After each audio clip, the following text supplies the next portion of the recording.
The following podcast is not real, but it is really sponsored by Cards Against Humanity. They asked us not to read an ad. Enjoy the show.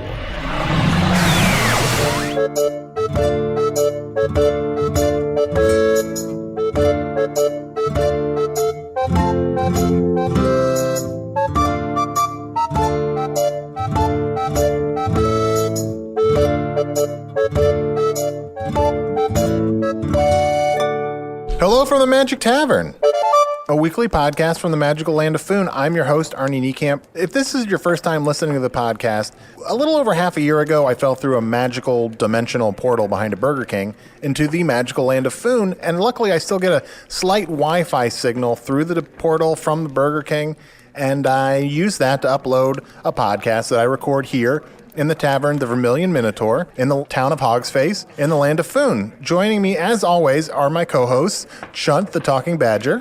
Bing bong. Is that a new catchphrase, Chunt? Oh, I'm just saying stuff. Just not everything I say has to be a catchphrase. That's true. So you're saying you will never again say bing bong? No, Chunt's up with that. All right. Bing bong. Oh, yeah, baby. And I'm also joined by... I am Usidore, wizard of the 12th realm of Ephesius, master of light and shadow, manipulator of magical delights, devourer of chaos, champion of the great halls of Tarakas.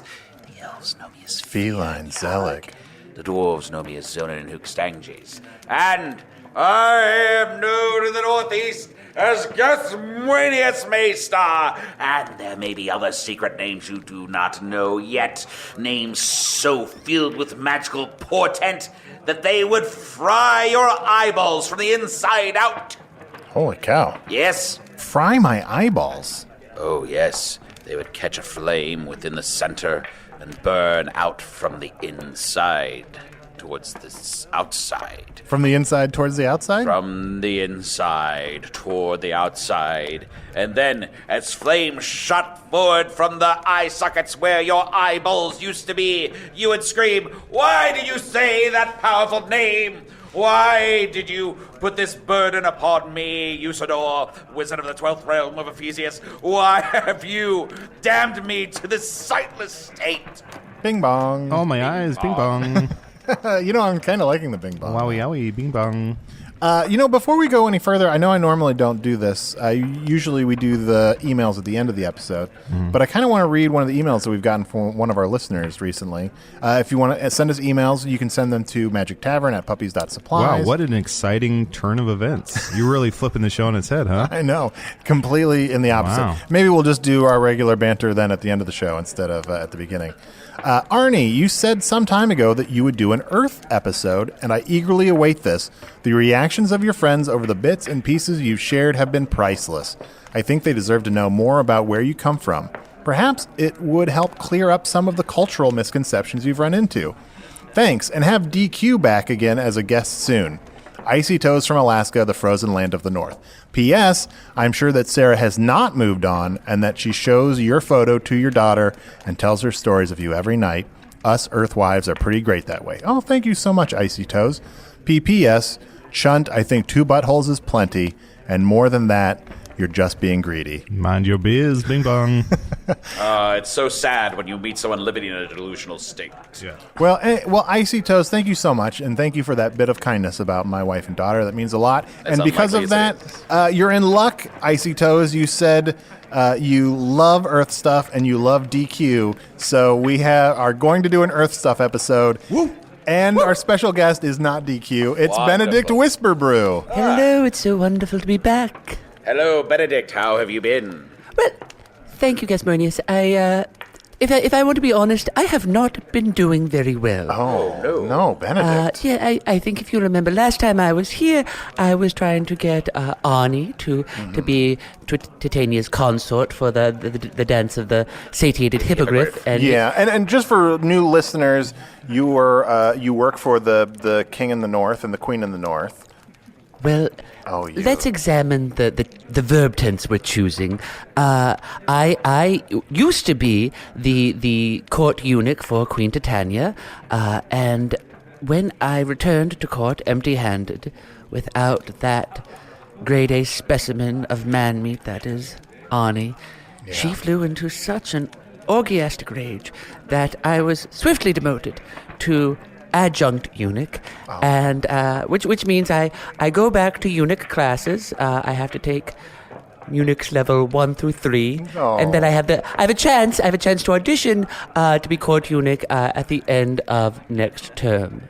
Oh my God. Now, if we may take a moment to break down this story, I have one question. Absolute, and I have multiple answers. Oh, good. You said that your news caused her to have an orgiastic rage. Yes. How was that? It was frightening and all-consuming to watch. Every fiber of her finely crafted being flew into such a pleasure-filled rage that she crumpled every living organism into a desiccant heap at its conclusion after 7 hours. Wow. 7 hours. Yes, she is Titania. That's what you passed up, Arnold. That's too much. It would have killed me. Well, I hope your relationship with Saramaher was worth it. With who? Saramaher, your wife? Oh, Sarah Maher, my wife? Saramaher, yes. What am I saying? You're saying Saramaher. It's more separated. I think we're saying the same thing. It's Sarah Maher. No, I think we're saying... that's Saramaher. what I'm saying, Saramaher. I believe it might be actually pronounced Sarah Rawcamp. No, I think much like Arnie and Sarah themselves, you have to separate Sarah and Maher Oh. and never have them come back together. No. Well, I think that's the way you say it. yeah. But anyway, pronunciation aside, I am currently on a leave of absence. I've lost all courtly benefits and am just, taking some time to tour the countryside and reevaluate what it is I want to do with my life. Did you reattach your bing Yes. bong? Oh, thank you so much for asking, Chunt. Yes. As you know, I do keep my genitalia in a mason jar filled with elven tears, and I haven't reattached it yet, but I'm considering it. I'm leaving my options open. Yeah, you do you. You do you. I'm really stuck on... So, are you leaning towards uneunuching yourself? You know what? No one has really asked me that, and I haven't had to ask myself that yet, Arnie, if that makes any sense. Oh, sure. So, I have a lot... Before I was a eunuch, my passion was the short story. And I would often write... Gasmanius, you might remember, I would often write... I was well known for writing the shortest stories in all of Foon. Sometimes they'd be a letter. Sometimes they'd be Just a letter? a sound. And I was nominated for a lot of National Foonian Literary Awards. That's very true. Yes. What was the sound one that you got nominated for? That went like this. Boop. And it's about an elven widow who comes to terms with the fact that her husband's not coming back from the elvish armies of the Seventh Realm, and she is going to give herself permission to finally embark on that relationship with the centaur tamer that she has had this latent flirtation with. That's such a powerful Wow, story. there's a lot of subtext. Yes, the one that always sticks with me is the one that went... Ugh. Oh, and you know what? That short story got banned in over 72% of libraries in Foon. Really? Yes, it did. It did, but just because it dealt with an erotic frankness. Yes, it's very frank. It was very anti-war. Yes, obviously. People thought it promoted a pro-humanistic approach to life. Well, I'll tell you what, even though it was banned, I feel like I always hear people reading it, because sometimes if I'm at the Vermilion Minotaur, I'll walk by one of the doors where people are sitting, yes. and I just hear over and over like, So I'm like, Yeah. people are reading it aloud to their kids or to... There's a lot What's of- wrong with you? Yeah. Look for it in your local library. of now- You know, the shortest short story that I know of on Earth, the most famous short story that tells the whole story, and I believe it's Ernest Hemingway. Oh, we're finally going to hear some Yeah, Earth this stuff. is some Here we Earth go, stuff. here we go, Earth here we go. stuff. So glad I'm here. I was for about to this. ask. Is I believe how the short story goes is baby shoes for sale, never worn. Wow, so this has been worth the wait. Oh, Great. I love that, Arnold. That has expanded my concept of literature because it's about a baby whose feet are so big that some thoughtless person has given them 2 small baby shoes, and the parents are like, no, thank you. We can't fit these doll shoes on our baby. Wait, can you say the story again? Well, okay. Just say it one more time. Okay, this is Ernest Hemingway's story. Just say it. Yeah. Baby shoes for sale, never worn. Great. So the baby died. Yeah. Yeah, that's the subtext of the story. I disagree, Chunt. I think There that is the a baby lot of just had baby- a or really baby large... death. You know how sometimes you have to go to a baby shower here in Foon, and you're like, oh, I'm going to get them a lizard slip. And then you realize the baby doesn't have a lizard tongue, and you feel terrible that you showed up to the shower with a completely inappropriate gift. I believe the interpretation of the story goes like this. The shoes were gifted to a family, and then the shoes tried to devour the baby, for they were imbued with a dark magic, and before they ever put the shoes on the baby's feet, they put them up on Smeg's list. That happened to a cousin of mine. She had a baby, and someone gave her the baby-devouring shoes. And good thing she checked the tags, or else those shoes Yes. would have eaten the baby. Yes, I mean, it's a wonderful gift if you want your baby to be devoured. Yes. And some people do, and there's no judgment. There should be a little bit of judgment, right? If you want your baby to be devoured, there should be some judgment for that. Like, I'm very open-minded, but that seems a step too far. I'm going to take a stand on that one. I'll What have if to your reflect baby on is that. Evil? If your baby, no baby is evil. On Earth. So let's get into some What? Earth stuff. No Oh, baby is evil. On Earth, there's no evil babies. There are no evil babies on Earth. Can I ask you a question, Arnold? And as a father, as someone who's accepted gifts for your baby, what are gifts that you like to receive, and what are gifts that you don't like to receive? That's a good question. I love to receive clothes for the baby.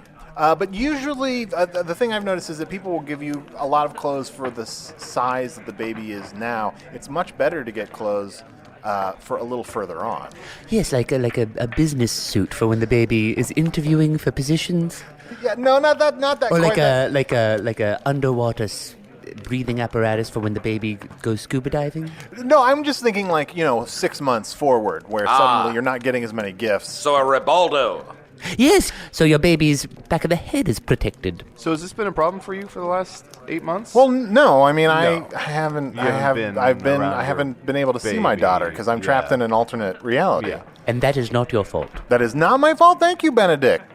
Well, do you guys have any questions? Yeah, Other questions a ton about of Earth? questions. Yeah. Okay. Let them. So many questions. Let them. What is on Earth before you got here? What was like a typical day on Earth? Well, usually I have to get up in the middle of the night and feed the baby because at the time. Okay, the well, baby walk is- me through your day on Earth from the moment you wake up until the minute you arrived in. Okay. From that day. Yeah, that day. Oh boy. All right. So I got up. I fed the baby. And do you have the aquarium of saltines ready at the baby's crib to feed her? The aquarium of saltines. Yeah, what do you That- feed your baby? Yeah. We feed baby We either feed baby? we feed the baby either breast milk From a goat? No, from my wife actually. Okay, Either interesting. directly she feeds the baby, or we have a sort of pumping apparatus that will remove the breast milk, and so that you can use it later great. if the woman isn't available. You said that so clinically. Well, no, yeah, I mean it's. You can just say if the mom's not, if the woman is not available. It sounds so clinical. I guess I was trying to universalize. sterile. I guess I'm trying to universalize my experience so you guys can understand all Earth stuff, not just my Earth stuff. That's wonderful, because I'm not a father, so I would not understand that. I'm just shocked that you don't have an aquarium full of saltines for the baby. No. We feed, or sometimes you feed like a mixture. It's like fake milk, I guess. It's called formula.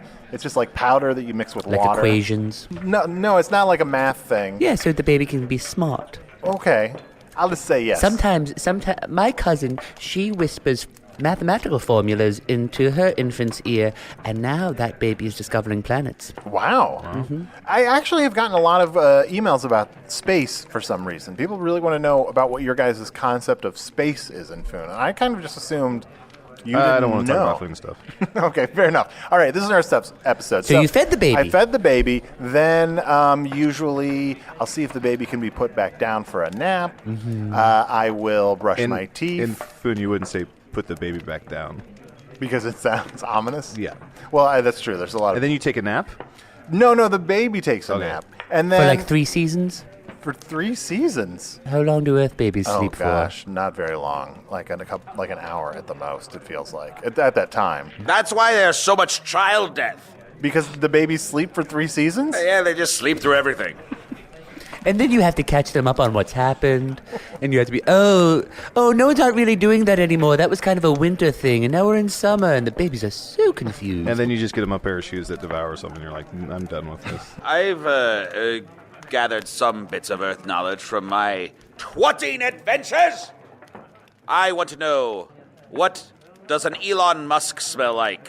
What does an Elon Musk smell like? Yes, what's an Elon Musk? You know, I gotta be honest. What makes a Musk Elon? I think that's a person. I'm not 100% sure I know who that is. I don't understand all Earth things. Like, you guys probably don't know everything about food. Yes, I do. Well, I have, just for my time on Twitter, my hour per day allotted on your computer. I have a 2-part question. What is a Hamilton, and how do I get tickets to it? Okay, Hamilton. I'm trying to think. From the time that I was on Earth, all I really know about Hamilton is I know that there was a president named Hamilton. Okay. I don't know. Have you picked up more? I just know that everyone needs tickets to Hamilton. It's also possible that there wasn't a president named Hamilton. There's some kind of historical figure. Like maybe a Secretary of Treasury? What's that? I don't know. I don't know. I don't know it very much about Earth, but maybe it wouldn't be a President Hamilton, but a Secretary of Treasury named. You're just throwing out. You're just like. I'm just possibly. This is random. This is the power of my imagination that helps me write those very short stories. Well, that's a great. I'm very curious. Like, this is one I don't know, but why not? If just using context clues, what do you guys think Hamilton might be? Oh boy, I don't know. Hamilton. Uh-oh.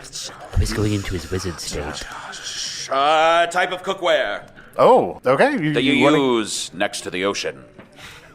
Hamilton Beach? Yes, exactly. Like Hamilton.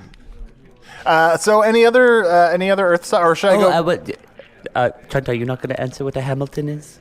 I would think a Hamilton is a type of duel. Like maybe it's something wizards do. Is take 10 paces and turn around and cast a spell. You should shoot up if you do that. Yeah, it's the honorable I'll thing. meet you for a Hamilton. Sounds like something Usidore would scream at someone. And Benedict, what do you think it is? I think it's a way to liquefy a pig. You're like, this pork is too solid. Let's get a Hamilton. Oh. Well done. Yeah. That would be so handy. Yes, because sometimes I want a pig, but I don't want to chew.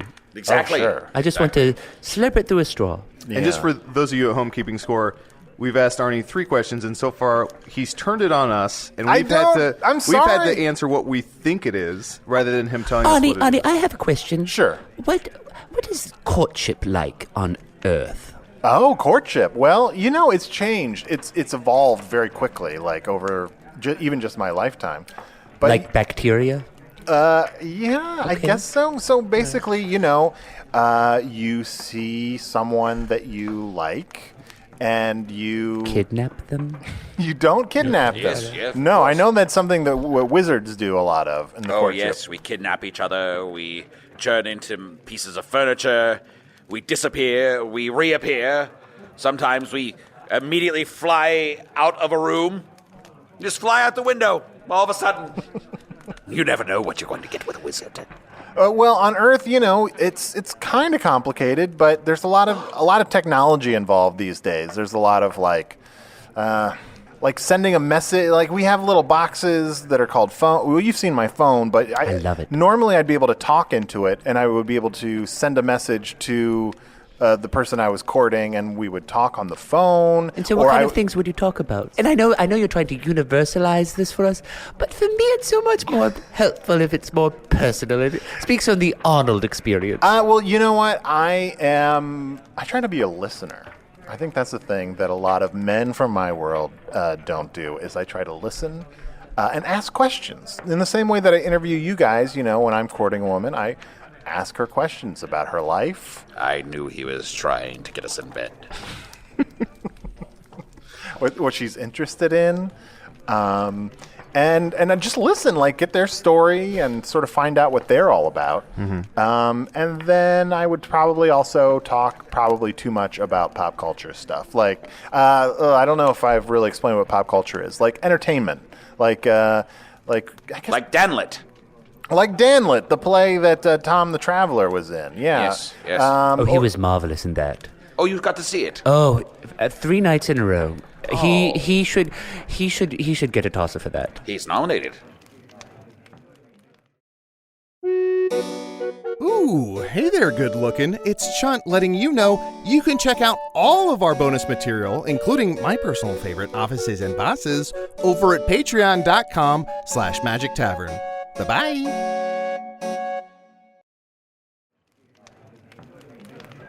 And to get back to human courtship, also, you just sort of try to, like, without being too cheesy about it, you throw in subtle hints that you're sort of attracted to them. What are some...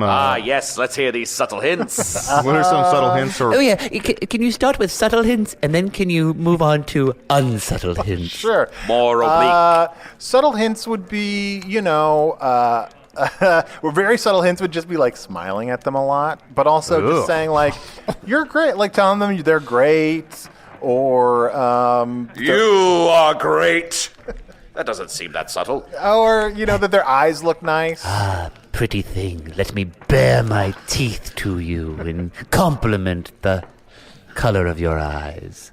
Yes, I can see why that would work. As I stare unwaveringly into your eyes, let me tell thee that I find them most becoming. To be honest, guys, I've been married for a long time. I've been dating the same person for a long time before that. Used to be married. I am Who still were you married. dating before you were married? I was dating my wife before we were married. Why? And then before her, I dated a few people before that. Ah, yes. What's a Houdini? What's a Houdini? Yeah. I don't know. A Houdini. God, you don't know anything. No. Chunt, I think I've sussed it out. What? The reason Arnold has avoided talking about Earth stuff He knows is nothing. he knows nothing about Earth. Okay, I do know Houdini. I just realized. I was thinking you were referencing a different Houdini. Is there more than one Houdini on Earth? Probably. But the most famous Houdini on Earth is a magician, which is sort of like Peter Houdini. That's the one I keep seeing on Twitter. someone named Peter Houdini. Yes, that's the one you're talking about, right? No, I'm talking about 100. I don't know exactly how long ago. There was a magician, which is like a wizard, but they don't really have power. And did President Hamilton say, "You cannot do your magic, Peter Houdini"? Oh. Yes. So Houdini was like the most famous magician, and he would also he would do tricks and illusions. Like he would try to escape from things. Like he'd put himself in a straitjacket and he'd escape from it. Point? Sort of like make out point. Like finding yourself trapped in a crystal coffin, about to marry the man who wants to marry you, and then suddenly, with your great wizardess powers, replacing yourself with a plate of croissants. Yes. Also, though, one of the most notable things about Houdini is that he was killed. Oh. Doing a trick. No. Yeah, he would always have someone punch him in the stomach, which I guess was an impressive... Is that a trick on Earth? Is that a sexual thing? Should we do it here today? Yeah. No, Let's punch Arnie. no, because Houdini died because of this. He would normally flex his stomach muscles in a way, and then he got Oh, punched he had when stomach wasn't- muscles. Then we shouldn't punch Arnie. Yes, never mind. No, I don't. Can we get back to the courtship question? Yes, sorry, we got off track there. And you said that you've been dating Saramaher for a while, and I was just wondering, how did you and Saramaher meet? Were you both on a quest? Oh boy, this one is sort of tough to explain. No, we were working actually. We met on the job. Oh, in a coal mine? No. It was a really weird job. Like we were both, I guess, sort of Like actors. galley rowers in a ship? No, Your eyes we were doing connected? something called like promotional work, where a business will pay you money to do weird, borderline embarrassing things to draw attention to their company. So we were paid. We had to paint our faces completely blue The color of seduction. Is blue the color of seduction in Yes. Oh, absolutely. That's why he's Usidore the Blue. Oh, that's why really? You better believe it. That's why all the women fawn over Usidore the Blue. That's Wow. true. Yes, that's so true. Interesting. Okay, so your faces are painted blue. So our faces are painted blue, and we were supposed to walk around the city, drawing attention to ourselves and pretending to talk into the phones, like I was telling you before about talking on phones. And it was called Talk to Your Blue in the Face to promote how great these phones were. And, we just got to talking to each other. Talk until you are so aroused with sexual prowess that you merely explode. Talk until your face is engorged with blood. Yes, exactly. I don't know much about advertising on Earth, but that sounds dumb as hell. I mean, it didn't seem like the wisest promotional. And so now thing. does everybody on Earth use those phones because you did such a marvelous job of promoting them? Well, everyone on Earth does use phones. But like more the or phones less. that you were talking about all those years ago? I have no idea how successful our promotion was. so but you I think not failed. very. We succeeded in falling in love. Was that And that's what they hired you for? That was not what they hired. That's us for. I think that's wonderful. I think too often employers hire people and say, I want you to do a job. I want you to file these papers. I want you to kill this dragon. Here's a task. And you, Arnold, you turned it around and you said, how can this employment opportunity benefit me personally in the love department? And good for you. I mean, if you just taking out the love part of it, that's kind of how work is on Earth. Like, people are sort of like, what can I do within the confines of this job that will serve me? And you actually often get very resentful when your employer tries to impose actual work into your workday. And once you realized you were falling in love with Sarah Camp, Sarah Maher. did you... Sarah Maher. What sort of magical trap did you set for her? What kind of magical trap? I don't know. I mean, I think just my sparkling personality. Try again. One of the interesting things about romance on Earth is that sometimes courtship is not as direct. It's rarely sort of like asking someone out. It's more kind of like being friends and then kind of like sidling into a relationship. So having a secret desire to trick them into dating you? I mean, that's a really crass way of saying it, but it's more sort of like it's a safer position. You're not as vulnerable if you're just sort of trying to be friends. You're not stating what you really want. And What so you you're really, indirectly really going, yes, yeah. I see. And so you and Sarah Maher, on your first date, what did you do?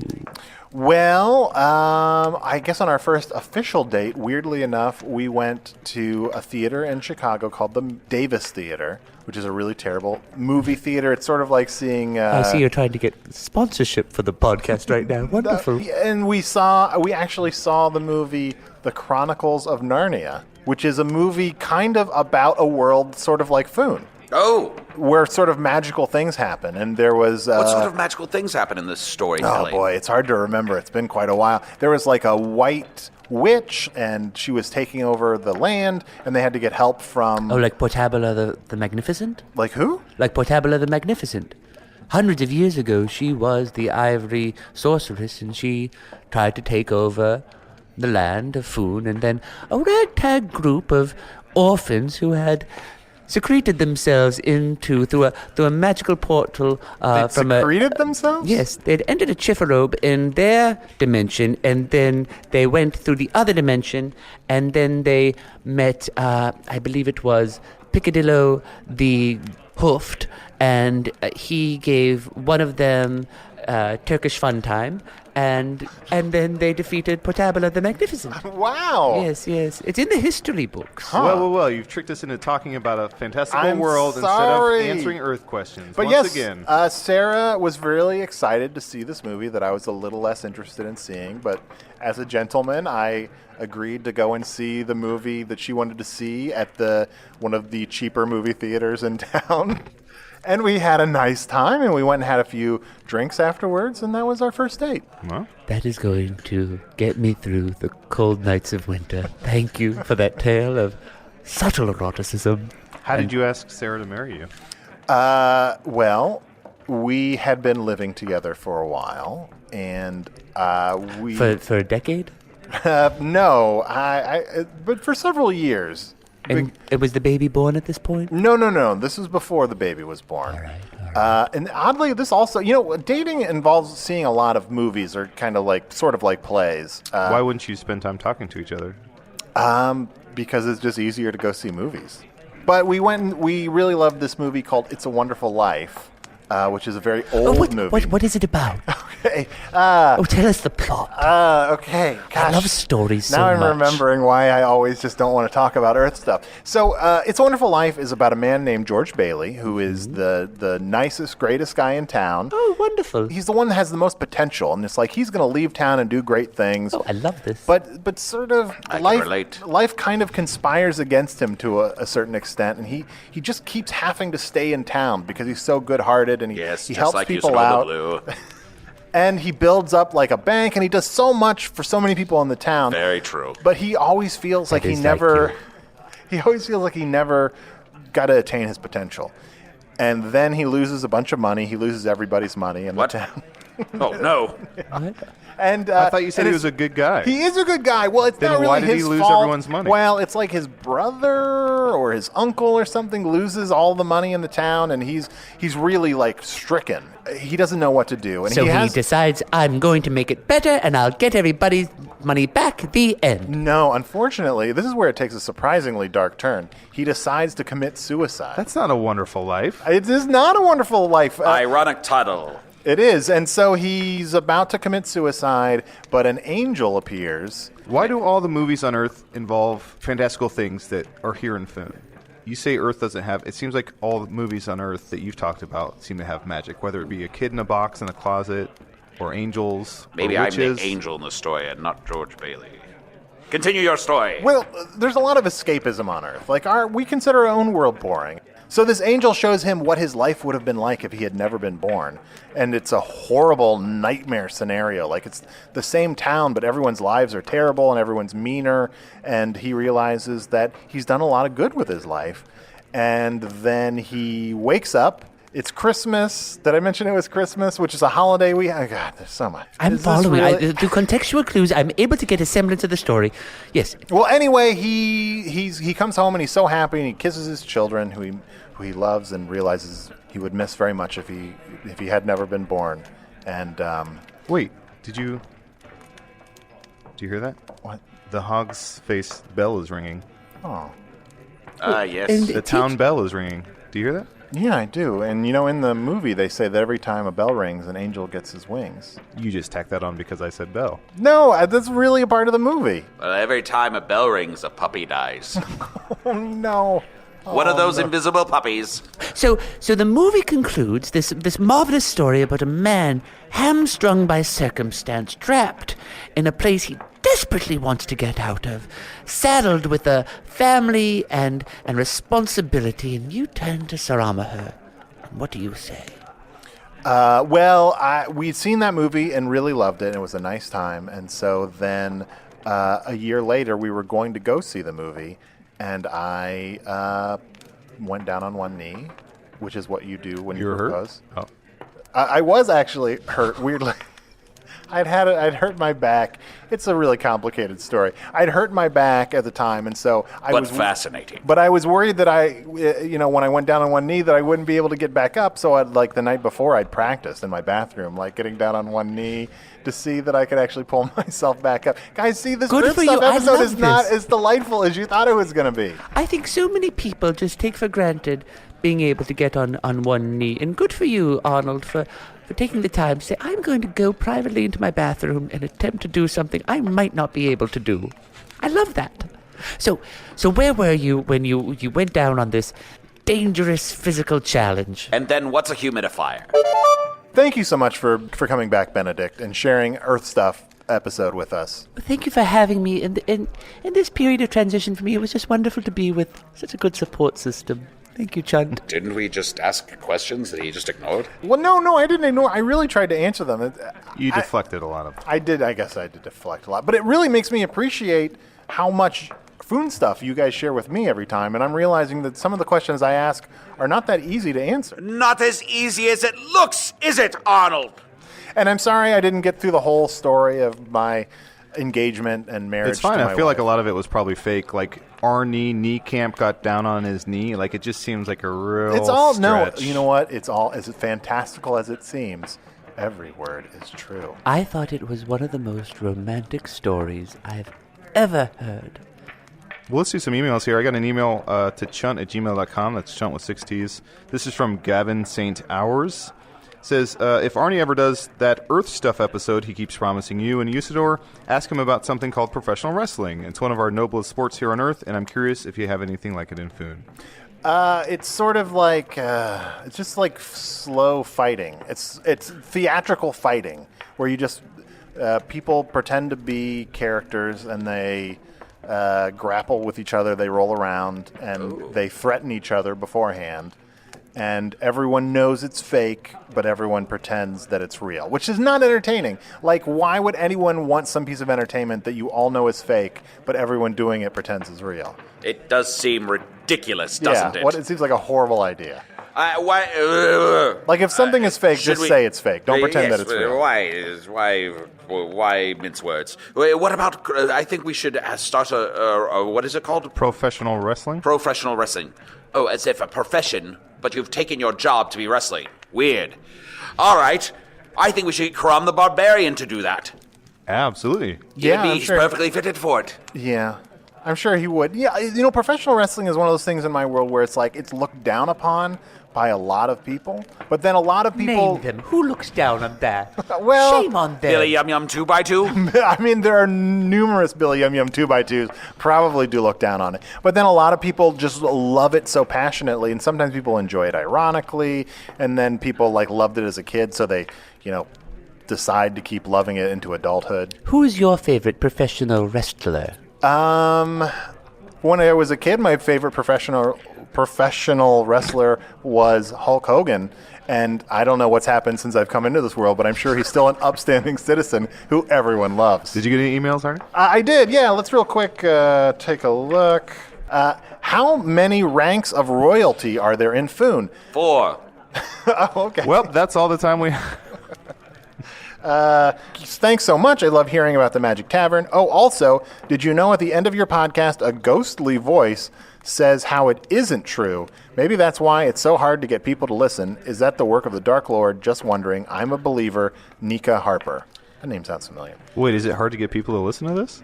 I don't know. I don't know how many people are listening to this podcast. I'm guessing a lot of people. I'm hoping a lot of people are listening. Is your father coming and recording more stuff after we finish our episodes? Did they say ghostly or hunger ghostly? No, just ghostly. Oh. I don't know. It's probably some I don't know. It's probably maybe like they're listening to it on iTunes, and then like the next podcast and their playlist comes up. I don't know. A couple people have said something about some weird thing playing at the end of our podcast. I'm sure it's just some weird technical glitch. So before we go, Benedict, what does the future hold for you? Well, level 2 eunuch classes start in October, and so I'm going to be going to those, and then just trying to get my face seen around the cast. It's so political, the eunuch world, and you just really need to know the right people and be at the right eunuch parties and know the right eunuchs. And so I'm just going to be hobnobbing with the genitalists in the near future. And of course, as always, writing my short stories. It's already October, so you might have missed the sign-up period for level 2. Oh no.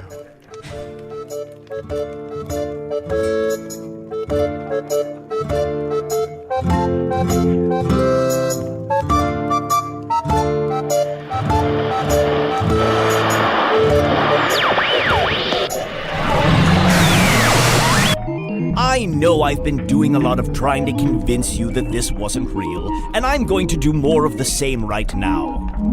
Think about it. It has to be a podcast. In any other world, this many wordy conversations would have led to some sort of plot development. Usidore the Blue was played by poor man's Ian McKellen, Matt Young. That's not even accurate. It's more like the man a poor man's Ian McKellen would feel sorry for. Chunt the whatever he is was played by poor man's lumberjack doing voiceover gigs for free, Adal Rifai. The eunuch Benedict Whisperbrew was played by special guest Brendan Dowling. Brendan and Matt perform regularly with the Improvised Shakespeare Company. You can also follow Brendan on Twitter at Dowling. And if you're looking for pithy observations about the Sally Field film canon, today is your lucky day. Hello from the Magic Tavern is produced by Ryan DiGiorgi, Evan Jacover, and Arnie Niekamp. This episode was edited by Chris Rathjen. Check out Chris's other podcast, Improvised Star Trek. Goodness, the Peter Pan syndrome's in full swing today. Every last thread of this carefully woven quilt of blather was brought to you by Cards Against Humanity, with help from the Chicago Podcast Co-op. Check out Cards Against Humanity at cardsagainsthumanity.com and the Chicago Podcast Co-op at chicagopodcastcoop.com. Basically, just type in names and put .com at the end of them.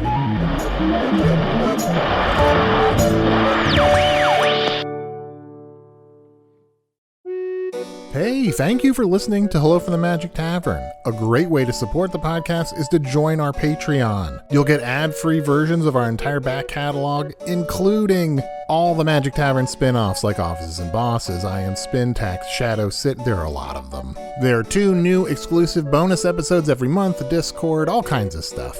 To get more information, go to patreon.com/Magic Tavern. That's patreon.com/Magic Tavern.